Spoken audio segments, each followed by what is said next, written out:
Good afternoon and welcome to today's Vivacity membership webinar. This month we will be going through standard 3, which is basically all around providing secure certification within your RTO. So 3.1, 3.2, 3.3 and 3.4. Okay. All right. As per usual, this webinar forms part of your continuous improvement process under Standard 2.2. Following this webinar, you should hold a quality and compliance meeting and include in your minutes that you attended this webinar. What did you learn in this webinar? Is there anything within the webinar that you've identified that you need to improve on your practices? Are you following the policies and procedures? If not, why not? Do you need to update the policies and procedures, or do you need to realign your practices against the policies and procedures for certification? As per the policies and procedures for continuous improvement, you should undertake a review of the policies and procedures for 3.1 to 3.4 and identify, as I said before, whether you're up to speed with being compliant with certification requirements. You should also review any supporting documentation that relates to this standard. We're going to be looking at a few today. So we're going to be looking at the certificate templates. We're also going to be looking at other mechanisms that we have in place within our documentation for ensuring that you are compliant with these standards, but also what are the mechanisms you need to have to ensure that you are verifying your assessments in line before you issue a certificate. So we'll be having a look at those today. Okay, standards 3.1 to 3.3 are basically that it's all around the certificate requirements and what should be on your certificate and how do you meet the certification requirements. We'll be looking at the templates today for the certificates so that you can have a better understanding of what needs to be on the certificates. There hasn't really been any major changes with certification in the last year since our last webinar. I have had a look. I've been on the ASQA website and found some fact sheets about certification and what their requirements are. Not a lot has changed. It's just more around, the data that you're collecting and things like that. All AQF certification documentation is to be issued. So any certificate issues have to be issued within 30 calendar days of the learner being assessed as meeting the requirements of the training product. We have recently where we had a training organisation who had 2 students that submitted a complaint to ASQA because they had not, and it was under this clause, they had not been issued a certificate within 30 calendar days of the learner being assessed. Apparently, this is what ASQA said the complaint was against.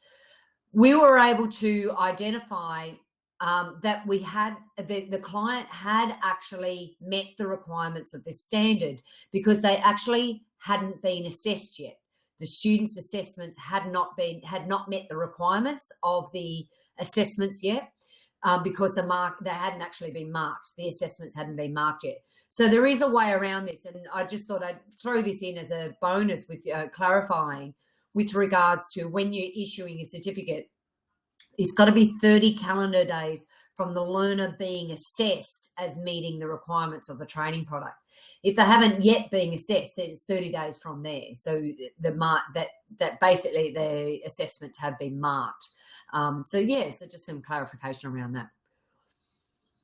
Okay, so these are the certificate templates. I'm going to share my screen so we can have a look at these certificates in a bit bigger. So we're just going to go over this side. Okay.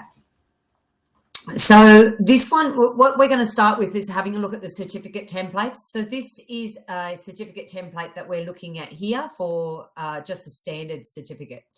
I might just see, there we go. Just try and make this a bit smaller so you can see the whole certificate. Okay, so there we go there. I'll get rid of that. All right. So this certificate template, basically this is what your certificate should look like. It should include information about the RTO, so the RTO name, You've also got to have, if you have a company name that's different from your trading name, you need to have your company name in there as well. So it should be example RTO Proprietary Limited in there as well. You should have all your contact details. So there should be sufficient information on the certificate so that anybody who actually sees the certificate knows how to contact the RTO based on the contact details that are on the certificate. So you need to make sure that there are sufficient information on the certificate for a student to be able to contact you, or a employer or someone to be able to contact you to verify the qualification that the student has received. On the certificate, it must have their first name and surname, and you need to verify that this is their real first name and surname. You should be verifying this against photo ID. So driver's license, passport, or any other form of photo ID where you can verify the student's full name and the correct spelling of that name. You cannot issue a certificate in a pseudonym name. You cannot issue a certificate in their nickname. It has to be a legal entity name, so the name, their current legal name as per the photo ID. So you need to make sure that you're checking that when you're entering it into the database. So when a student completes an enrolment form, they may put down on their name a nickname instead of their real name, or a shortened version of their name. You need to be making sure that any certificates issued are in their legal full name. So you need to check that. Your database should have a mechanism in place to be able to issue a student ID or a number. This must not be the unique student identifier number. You should never, ever have the unique student identifier number on any certification. So here, this student ID is based on what you draw from your database. So there should be sufficient information that you on a certificate. So if you need to do a certificate reissue or verify a qualification, that you could bring up that student name. Now, you might have a Jane Doe as on the certificate, or something John Smith, a very common name, and there may be many John Smiths in your database. So the student ID is a way of assisting you to be able to find the right John Smith within your database by verifying through the student IDs, because those student IDs should be unique to each individual student. So that's the purpose of having the student ID on the certificate, is so that you can identify through that student ID on your database who that person is. So this is if someone gets in contact with the RTO and says they want to verify a qualification, or if they want a certificate reissue or something like that, that you can easily look them up. This certificate should also state has fulfilled the requirements for, and you should put the full qualification code and title in here, and you should also have a certificate number. The certificate number is unique for each certificate that student may have. So you might have the same student do a number of courses within your RTO. The student ID should remain the same, but the certificate number should change each time. These are mechanisms that you should have in place to provide secure certification through your database. That's the reason why they want you to have some sort of mechanism like this with a certificate number and a student ID. When issuing a full qualification, you can put both the AQF and the NRT logo on there. Be very careful, as we discussed in the marketing 4.1, clause 4.1, the AQF logo and the NRT logos cannot be distorted, colours cannot be changed. You have to use these colours, all black and white, or grayscale. So you need to make sure, it doesn't matter where you have the on a qualification, it doesn't matter where you have the logos, as long as it's on the certificate. This authorised signatory name is the person authorised by ASQA to issue certificates. So that's generally the CEO who should be signing off on all certification, unless you've notified ASQA otherwise that you have another authorised signatory within your organisation who can also sign off on certificates. And that's just a matter of notifying ASQA that you wish to add another authorised signatory. And that authorised signatory must sign a fit and proper person form for the RTO as part of the RTO process as well. You should also include here the date that the student completed the course and the date that the certificate was issued. So it's nice and clear. This is more so when you go back through to certificate reissues, that it's really clear that you know what course they commenced and when that certificate was issued. On the back of the certificate, we seem to have an extra page. We should have a record of results, and on that record of results, you should have all the same contact information that's on the front of the certificate in there. Their first name, surname, student ID, the qualification that they completed, and then breakdown of the units that they completed within that qualification. This should be printed on the back of the other certificate. So the certificate on the front. We've got an extra page in here, so just ignore that. But you should have the front. This is the front of the certificate, and the record of results should be printed on the back of the certificate. Now, the main reason why ASQA want you to do that is because they don't want you issuing two documents, having the certificate and the record results in two different documents. And the main reason why is for the security of, once again, maintaining the security of the certificate. So they want you to have it printed on the back, the record of results. If you have your record of results that goes over more than one page, you can have an additional page on there, but it should be, you should try and get it as much as possible into one page, your record of results. And it should be listed here what the total number of units, how they were deemed competent, so whether they were competent, if it was a credit transfer or they'd applied for recognition of prior learning. That should be clear over this side as per the results. Now, most of VetMIS databases include all of this in it, so you shouldn't have any problems if they're having a VetMIS compliant database. But this is now a good opportunity for you to go have a look now at your certificates within your database. Does it include all of this information? Once again, you've got to have an authorised signatory on the back of the certificate as well. So it's got to be on the front and the back. We need to make it really clear on both sides of the documents that this is a real certificate, and that you can anybody who wants to verify this certificate can actually see the authorised signatory on both sides of the record of results. I have seen cases where people have changed the units or competencies on the back of the record of results just so that they can meet work requirements and things like that. So that's why you've got to have an authorised signatory on the back of the certificate.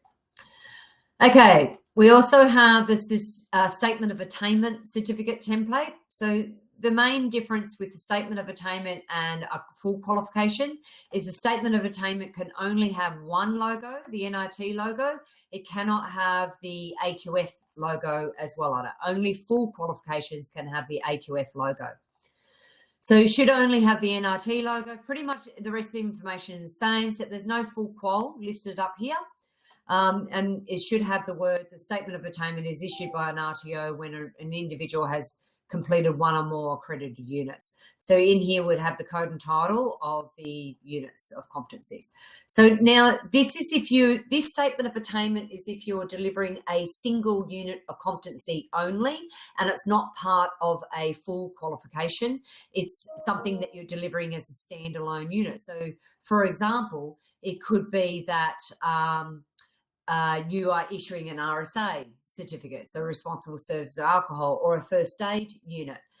This is where you would use this single unit of competencies statement of attainment. We have another statement of attainment template. This other statement of attainment template is for when a student has commenced a full qualification but has dropped out and they're entitled to a number of units that they have completed, so they're getting a part qualification. So they didn't finish the full qualification. They've completed part of the qualification, so they're entitled to a statement of attainment for those units that they have completed. So once again, should we have a statement of attainment, statement number, first name, surname, their student ID, what units did they complete, and then this is the key words that are different. These competencies form part of qualification code, qualification title. So as I stated earlier, this full certificate is statement of attainment is for any student that commenced a full qualification but then pulled out or dropped out, no longer kept on with their studies, weren't eligible to receive a full qualification, but they were eligible to receive a statement of attainment for the units that they had actually completed. So this is very similar to the record of results on the back of the certificate template. Once again, there should be an authorised signatory on that as well. Okay, we have another certificate template. This one here is called a statement of attendance. If you are delivering non-accredited training, you can still issue a certificate, but it should state a statement of attendance, not a statement of statement of attainment. It should be a statement of attendance on this certificate. We can't issue a nationally recognised qualification because a statement of attendance is generally a course that you've delivered that has no assessment outcomes, so you actually haven't conducted any assessments, but they did attend the training. So we have some clients who deliver non-accredited training as well as accredited training, and they would use this statement of attendance template. So once again, the first name, surname, student ID, and then the name of the unit or the course that they did should be in here. And it should be very clear on this statement of attendance that is issued when an individual has attended a development program. This does not contribute towards a nationally recognised qualification. So it should be clear on a statement of attendance that this is not a full qualification, it's not nationally recognised, but it is a record of generally professional development that the student has completed within your organisation that was a non-accredited training. You should have an authorised signatory on there as well. But as you'll see on here, there's no NRT logo and no AQF logo. You cannot use the NRT logo and the AQF logo for any certificates, any certificates that's not accredited course. So you can only use the logos for accredited courses. Okay, so that's certificate templates. If you have any questions about certificate templates, please let me know and I will answer those questions. Now we're going to go back to the PowerPoint now. Don't want that.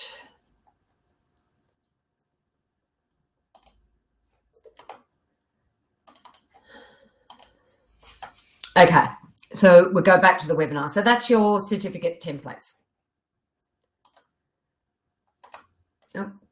As I discussed briefly before, there are certain, when using the logos, you cannot use the AQF logo on any non-accredited courses or any statement of attainment. You can't use the NRT logo on any non-accredited courses, but you can use your own logo. So there's strict requirements around these two logos, but of course you can use your own logo when you're issuing a certificate or statement of attendance. Okay. Within the Q&C manual, we have a process for issuing certificates. This process is within the policies and procedures manual so that it's clear to the student when their certificates will be issued. So it meets the requirements of the standards, but it also makes it clear to the student when the RTO will issue the certificates.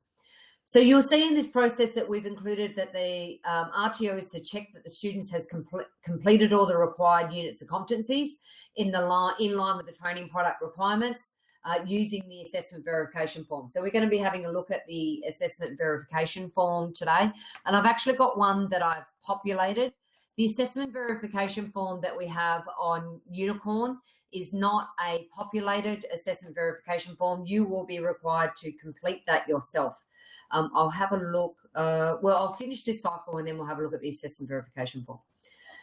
Once it has been determined that the student is eligible to have a certificate or statement of attainment issued, the RTO should check that the student has paid their account in full.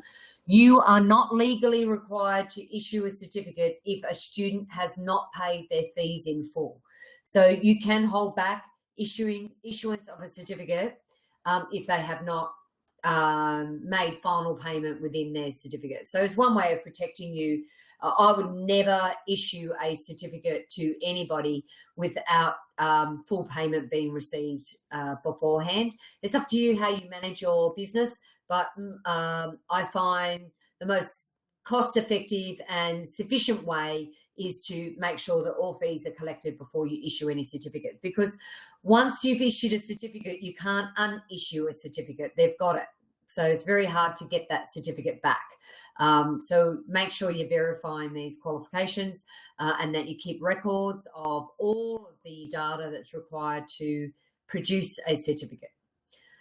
Check that the student's details within a database is correct. Ensure that the assessment evidence has been scanned and saved onto the server. Print certificate or statement of attainment, so you should be printing them as part of the process. Check that details on certificate are correct against the actual units completed. The CEO or other authorised signatory is to sign the certificate or statement of attainment, issue certificate or statement of attainment to the student, and record issuance of certificate or statement of attainment onto your database. So you're on your VetList compliant database. Okay, so that's a process for issuing a certificate. It's really important before you issue a certificate that you verify that it was the student's own work when they completed the assessment, and that you also verify that they completed all the required units for the qualification before you issue a full qualification. So I'm going to go through the certificate reissue process that we have in our policy and procedure manual. This process is just to make sure that it's very clear the information that you need to collect for certificate reissue.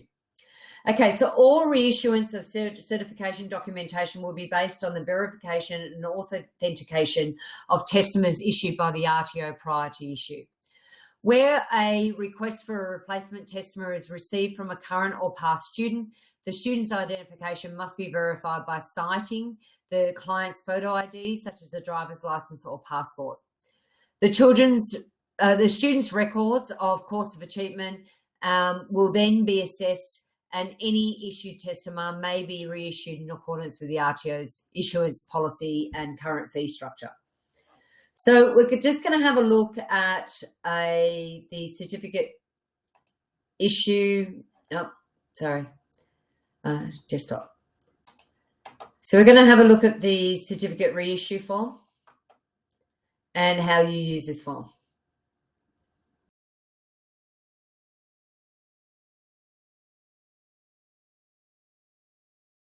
Form is to be given to any student who wishes to apply for a certificate reissue.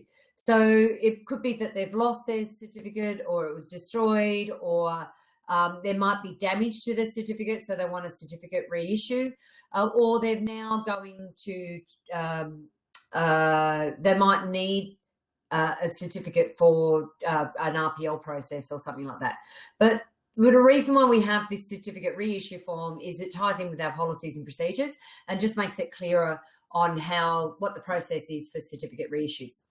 So students are responsible for the safe storage of their certificates and statements of attainment. If a student requires a reissue of their certificate or statement of attainment, an administration fee will be charged.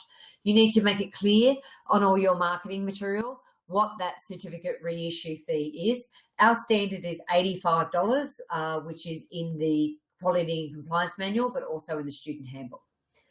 So when a certificate is to be reissued, we need the student to complete their full first name, surname, their address, and possibly the address that they lived in when they completed the course. So that just makes it a bit easier for you to find the certificate if you know even just the suburb that they were living in when they completed the course. We should also put their date of birth in there. You should verify the contact details that are completed on this form. So you should cite some photo ID or something like that. You can't see anything. So I've just got a message to say that someone can't see anything. Have you been able to see anything at all, Rakaya? And can anybody else see? So if I can just get a confirmation that I'm bringing up on the screen. Anybody can come up with whether I have done that. So on the certificate reissue form, they should include their contact details on there as well. I haven't heard back from anybody yet. Is anybody else having difficulty seeing my screen and the certificate that I'm showing them? Can you please put in the chat section, yes, that you're able to see the screen, or no, you're having trouble? Okay. So we've got someone else. Yep, we've got a few people. They're able to see the screen. So it must be at your end, Rakaya. So something's happening at your end. So you need to, this webinar is being recorded. So you will have access to a recording of this webinar following. You should get to you by tomorrow, a recording of the webinar. Okay, I'll continue on with the certificate reissue form. You should collect sufficient data here so that you can contact the previous student with the certificate reissue. Sometimes it can take a while to find previous certificates that were issued. If your database is kept up to date, it should be quite easy to look up a student on your database. You should put in here the details of the qualification or the statement of attainment that needs to be issued, so the qualification code and title, and approximate date that the course was completed. Most people wouldn't remember the date at all. They might know a month or a year, but you'll need to find, this is how we verify that the certificate that's being reissued is being reissued to the correct person. So you can't just ring any RTO and say, I wish to have a certificate reissue on someone else's behalf. You've actually got to do on your own behalf. Okay. Photo ID should be cited whenever you are doing certificate reissue. So you could do a driver's license, photo ID, or a passport number, and you should put the passport number and the expiry date onto this form. So we have a standard certificate reissue fee for a statement of attainment is $80 and a full qualification is $150. You can charge whatever you like. You can charge more, you can charge less if you prefer. But what we do is we could just go middle of the range. So we don't go really high and we don't go really low for a certificate reissue. But it's really up to you how much you want to charge for certificate reissues. This is if they want to make payments, so they could do cash check with the form, or they could sign over their credit card details and you debit from their credit card. We need to then get the student to sign the bottom of this form saying that they certify that they have completed the qualification outlined above and that this organisation and the details I have provided on this application form for a certificate reissue is true and correct. So we have lots of mechanisms in place for protecting the RTO. All right, that's all our certificate reissues.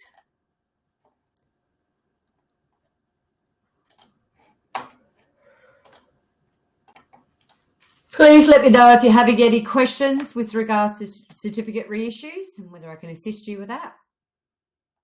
Okay, we're now up to standard 3.4.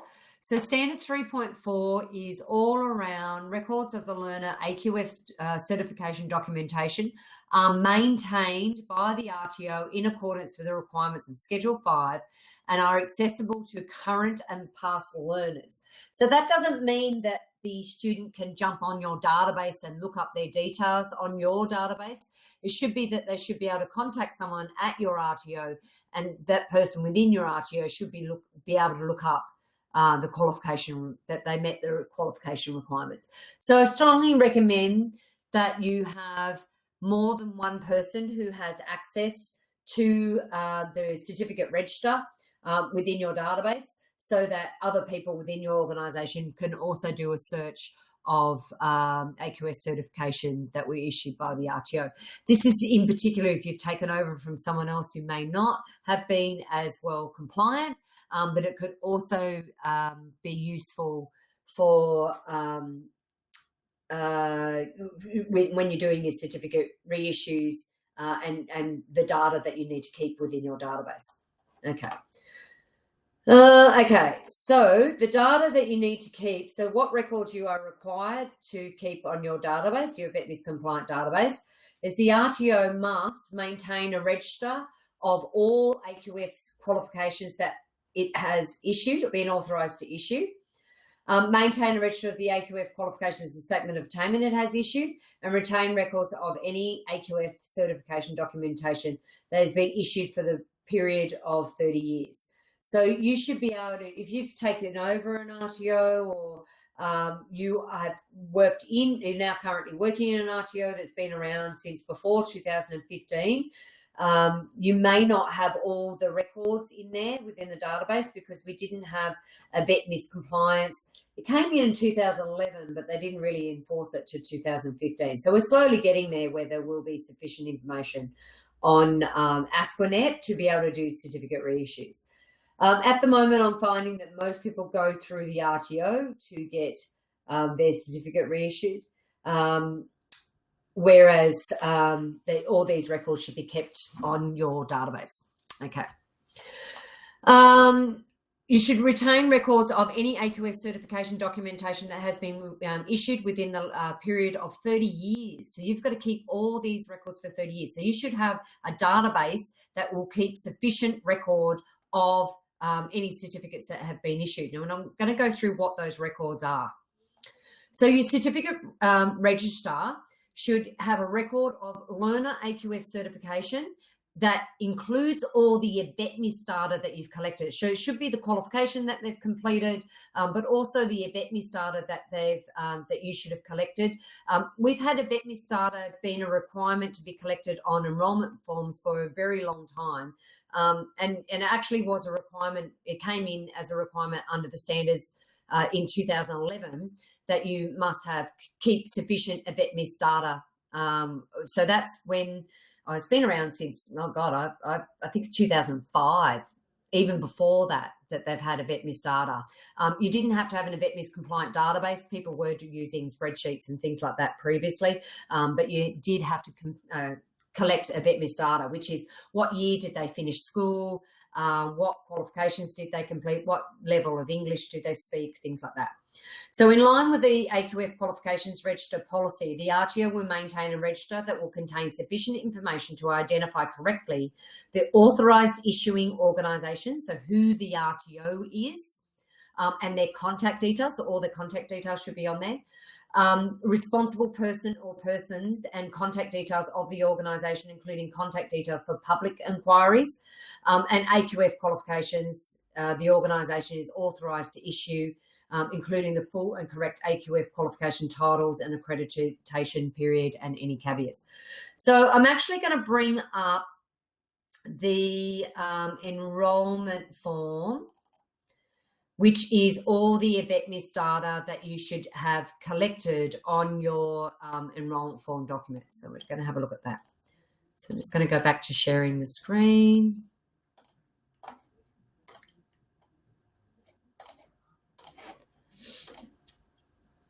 So our enrolment agreement form template includes all the AVETMIS data that you should be collecting, and I'll show you in a minute once the screen has shown. Is showing for you. But on our enrolment form, you'll note that we have numbers next to some of the data that you are collecting. So, for example, there's a 1 next to family name, 2 date of birth, 3 sex, 4 postal address. So we've actually got in there these numbers. Anywhere where these numbers are, that's AVETMIS compliant data that we're collecting. So in which country were you born? Do you speak language other than English at home? So this is all the AVETMIS compliant data that you must collect and must enter into your database. So this is part of the records that we must keep in order to do our AVETMIS reporting, but it should also have in here the course code and course title of the qualification that they're entering. So issuing a certificate and the information that we collect is right from the beginning of the course. So it should be on the enrolment form, and you need to verify. So when the student completes the form and puts their family name and their given name in there, you need to verify that family name and given name against a photo ID. You should also check their address and things like that, but it's most important that the family name is correct and the given name is correct, and you should verify it against the date of birth as well that's on that photo ID. So this is the very first stage where we're collecting data that will go onto the certificate. So it's really important that you verify all of this data and make sure it's correct. The other thing you've got to collect is the USI. So you need to collect the USI number and make sure that the USI number is verified. Most VETMIS compliant databases now are doing the verification. It's like an automatic thing that it's doing, which is fantastic.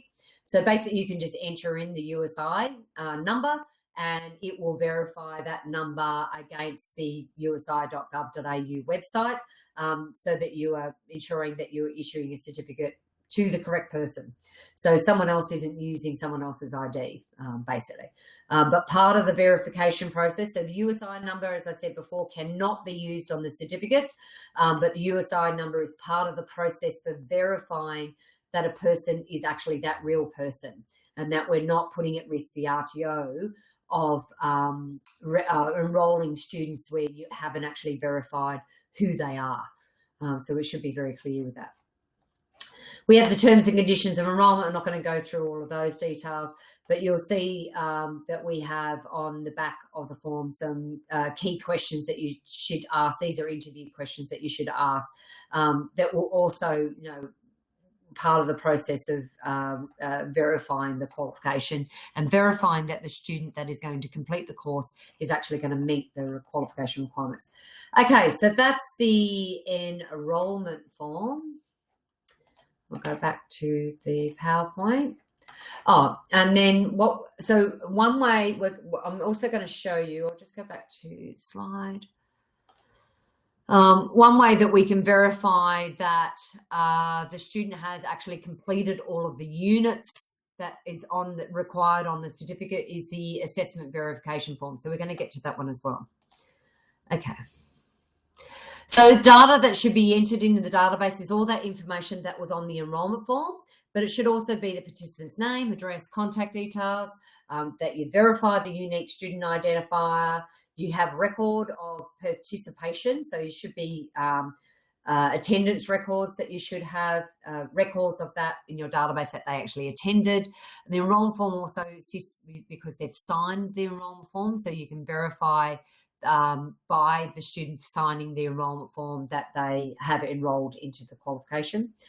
It should be very clear in the database what qualification, when did they commence, when did they complete, the qualification or statement of attainment that was issued once it has been issued, a record of all units of competencies that were completed and when they were completed and when they were signed off by an assessor. Should include trainer assessor details, place of training and dates of training. The reason why that all needs to be is in your database is, once again, we might have more than one John Smith in our database. This assists us with identifying where did the student complete the course. So when you do a certificate reissue, so a lot of certificate reissues will rely on this data that we put in the database now when they actually do the enrolment. Okay. So I've already gone through the enrolment form and the data that you should be collecting on the enrolment form, but you should be really careful that all enrolment forms that are received, all information has been completed, and that you keep a record of that enrolment form. I recommend that you scan the signed enrolment form and upload it to your database. You don't need to keep paper-based files. You can keep electronic-based files. And one way of reducing the amount of paperwork that you're going to have within your building is to scan enrolment forms, signed enrolment forms, and have that into your database. For qualifications, you should complete an assessment verification form, and I'm going to have a look at that verification form. So we've implemented this process where we have an assessment verification form. It's a mechanism that we have for the RTO to check that the student has actually met all the unit of competency requirements. This is in particular for students who are completing full qualifications. You wouldn't really use the assessment verification form for single units. You could use it for a cluster where there might be 5 or more units that they're completing, and it should include on the assessment verification form the assessment activities that they've actually completed. The example I've got in the PowerPoint here is not so good. It just says the units of competencies. The example I'm just about to show you is a bit more informative and includes the actual assessment task. Because sometimes you might have 3 or 4 assessment tasks for one unit of competency. So your assessment verification form should include all of those assessments, and they're not deemed competent until they've met all the assessment requirements for each unit of competency. So you can't issue a statement of attainment even for a unit that they haven't met all the requirements, or you haven't collected sufficient evidence of a student's competence, utilising that they've completed all the assessment requirements for each unit of competency. This verification form should be contextualised for each qualification on your scope of registration, and it should include the name of each assessment task for each unit of competency. Trainer or a training coordinator should enter the student details onto the form. This is the trainer. So they should put the student details their name on there. They should put their own name on there. So this is a tool that the trainer can use for keeping record of what assessments the students have completed. So basically what happens is when a student submits their assessment for marking, the trainer assessor should mark the assessment, give feedback back to the student on how they went with that assessment and whether they need to provide further evidence. And then they should sign off the assessment verification form and then give all the assessment tools back to the RTO for storage, so scanning and storage. Trainers and assessors shouldn't hold on to assessment tools. They should be held by the RTO. But this assessment verification form could certainly be kept by the assessor, and it's a record then that they've got of each student and what assessments have they completed. I found this tool to be very useful. I first developed this form as a trainer assessor myself. I went into an RTO that didn't actually have any sort of verification form. The students had already commenced. They had actually completed 3 terms of their enrolment, but there was not clear anywhere in the documentation that I had what units they had completed or even what assessments they had completed. So I created this assessment verification form so that we could keep a record of all the assessments that have been completed and what's been handed in, so what they've been deemed competent and not yet competent. Very useful for if another trainer has to step in and they need to pick up. So it might be that the trainer falls sick and when you need to get another trainer assessor comes in, they're able to go straight to this assessment verification form and actually identify without having to go through every single assessment tool that the student's completed. They should be able to go to the verification form and identify what units or what assessments that the student has completed. So it's a really good tool for your trainer assessor for keeping records of where they're at with their assessments, and very good tool for if you've got more than one trainer assessor. So you might have one trainer assessor who does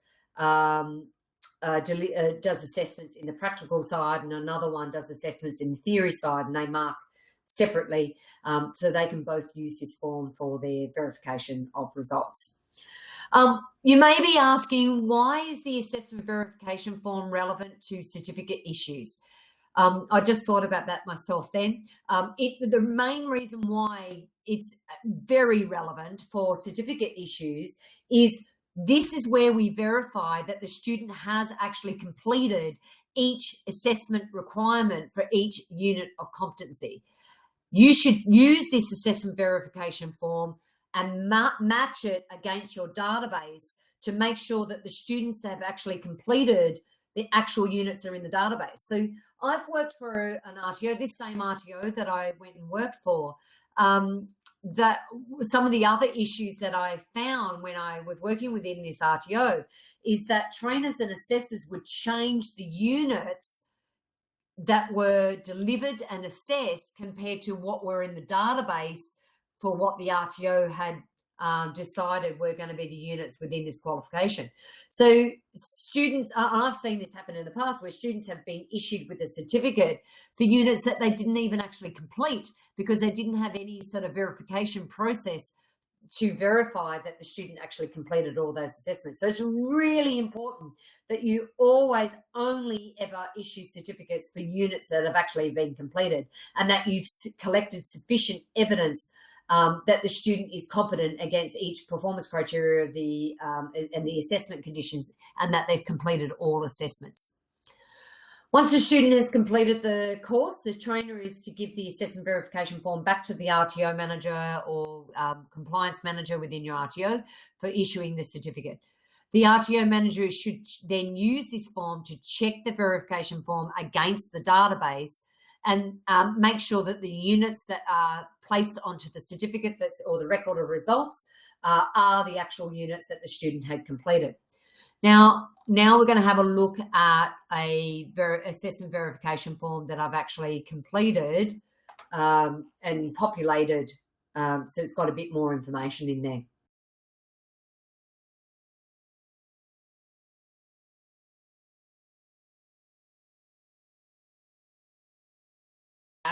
It's a mechanism that we have in place to ensure that only students who have met the requirements of each unit of competency are issued with the certificate with those units of competencies on them, and we verify that through this form.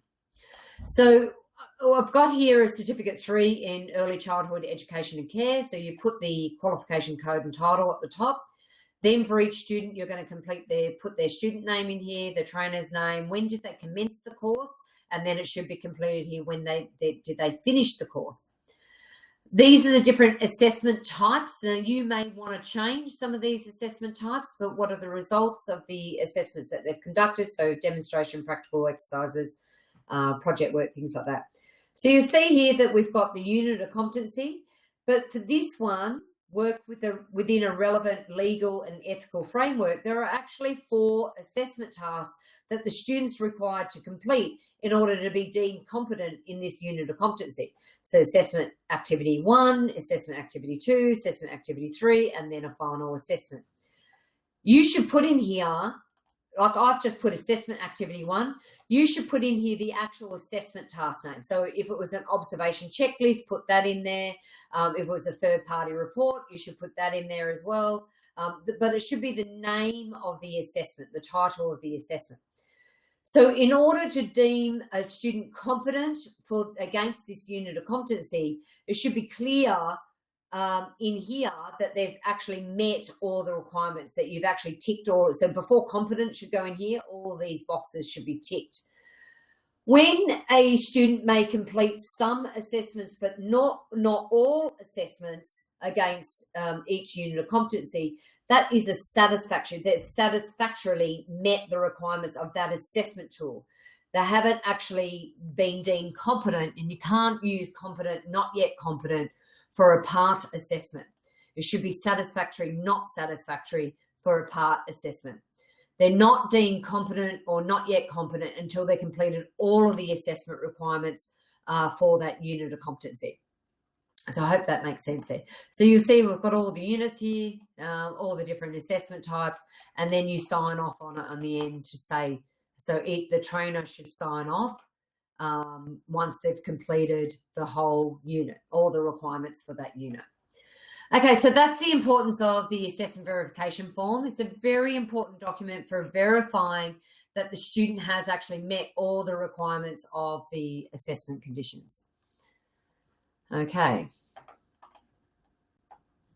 So we'll go back to the PowerPoint. So part of the assessment verification process, and I've made it in a little simple flowchart here, the trainer assessor should complete an assessment verification form for each student.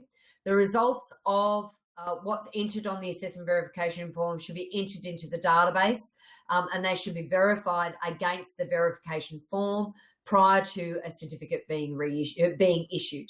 So it should be really clear that the student has actually met all the requirements of each unit of competency before you issue a certificate. Oh, internet's a bit slow here.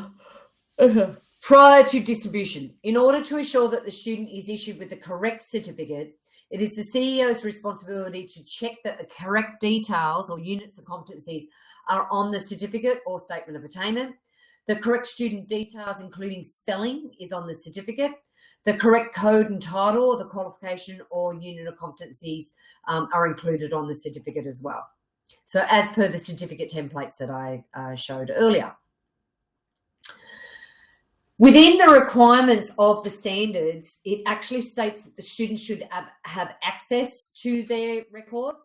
This doesn't mean that they have access to the database. It should be that they should be able to easily contact the RTO and state, I want a record of my results of what I've completed so far, and you should be able to easily go to the database and verify what units they have completed, issue a statement of attainment if they haven't completed a full qualification or they haven't met the requirements of the full qualification. You should be able to issue a statement of attainment at any given time because your database should be kept up to date. The database must be maintained for a period of 30 years and have records of student results within that database. So any database, you may, highly likely in a period of 30 years, not that there's very many RTOs that are still around 30 years later. There's not very many RTOs that are out there at the moment that even have a 30-year background of being open for 30 years. You might get the odd one, so there's nothing accredited that they should have done. There might have been a non-accredited RTO or training organisation 30 years ago because accreditation only came in 1995 is when they came in. So our process in the policy and procedure manual is the student is to provide notification in writing that they wish to access their records within the database. The RTO should provide a written acknowledgement to the student confirming that you've received a request for the student to be able to access their records. RTO is to provide within 30 days of the request the following. So the RTO should be able to provide a statement of attainment for all units the student has completed, a report from their database confirming their enrolment and units of competencies. So have a look at the policies and procedures within the Q&C manual for certificate issues. Okay, all right, so that's it. I haven't got the next date for the next webinar. So I have any questions about certificate reissues, what should be on your certificate, how to maintain your records or anything like that. If you don't have any questions regarding that, I'll open the floor to any other questions you may have. So you might have any question about anything within an RTO. Whilst people are gathering their thoughts and possibly getting on a question regarding anything else that they may have. The next webinar, so on the first Monday of each month, will be on the 4th of September. So next webinar is on Monday, the 4th of September at 3 p.m. Doesn't look like we've got any questions for today. If you don't have any questions, thank you very much for attending today's session. Please note that this webinar has been recorded for your convenience. A link to this webinar recording will be sent to you. Everybody who's been registered for the webinars will get access to a recording of this webinar and also our previous webinars. Thank you very much for attending today. I'll just get rid of this slide. Thank you very much for attending today. It's great catching up with you again. I look forward to, I know there's a couple of people on there I'm going to be catching up with soon. Robin, I'm catching up with you this week. Looking forward to having a catch up with you. And yeah, bring your questions to the next webinar in September.